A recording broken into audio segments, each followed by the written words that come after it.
خب سلام خدمت همگی. امروز میخوام یه سس بسیار خوشمزه، خیلی سریع میشه درستش کرد و موادش هم بسیار مواد در دسترس و ساده است. خیلی سریع براتون توضیح بدم.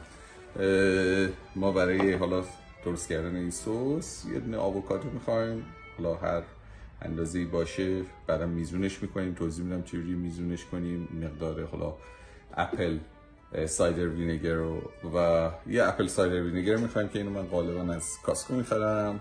آووکادو هم همینطور و خب روغن زیتون که اینم از کاسکو میخریم و نمک و فلفل و آب.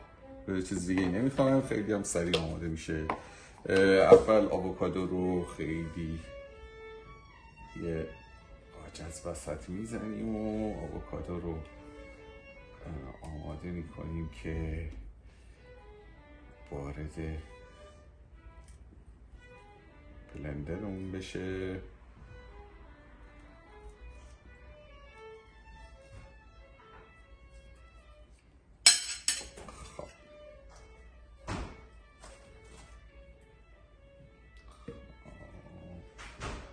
من اینو اینجوری قاچ قاچ میکنم کوچیک کوچیک بشه که بعدا بتونم میزان اپل وینگری که بهش اضافه میکنم و دقیقا بتونم به اون میزانی باشه که خوشمزه بشه، هم حالا یه طعم خوبی داشته باشه و زیاد هم حالا ترش نشه.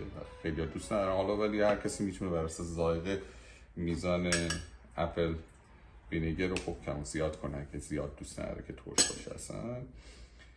و اینو تنظیم کنه، اینو انجام بدم سریع.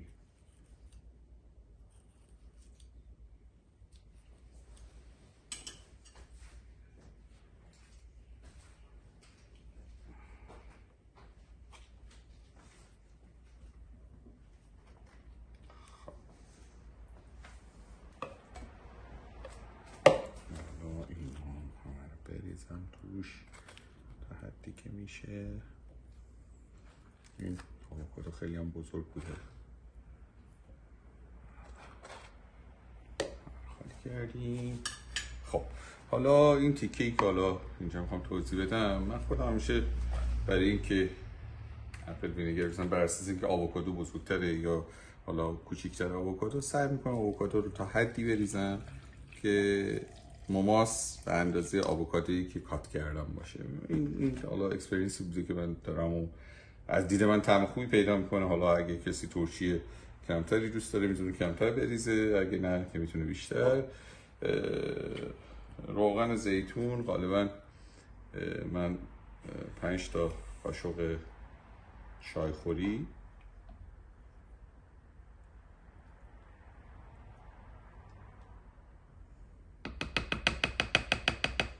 میریزم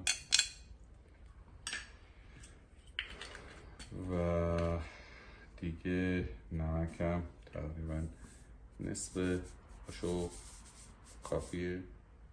از این نمک‌های مونده میریزم که نمک‌های خوبیه. یکم هم فلفل بهش اضافه میکنم.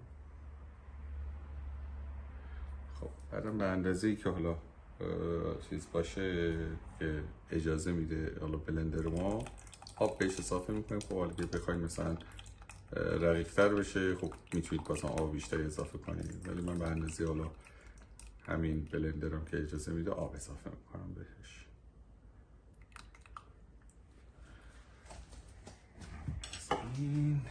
خب میریم برای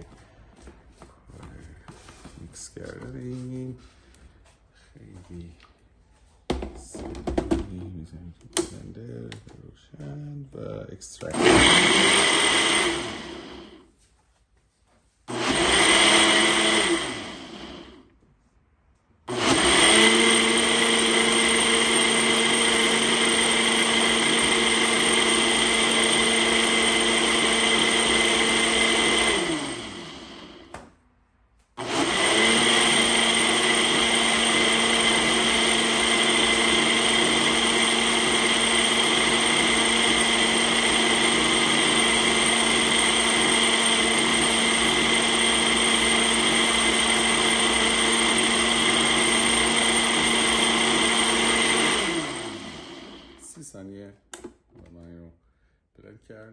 و الان حالا اگه با هم نگاه کنیم سس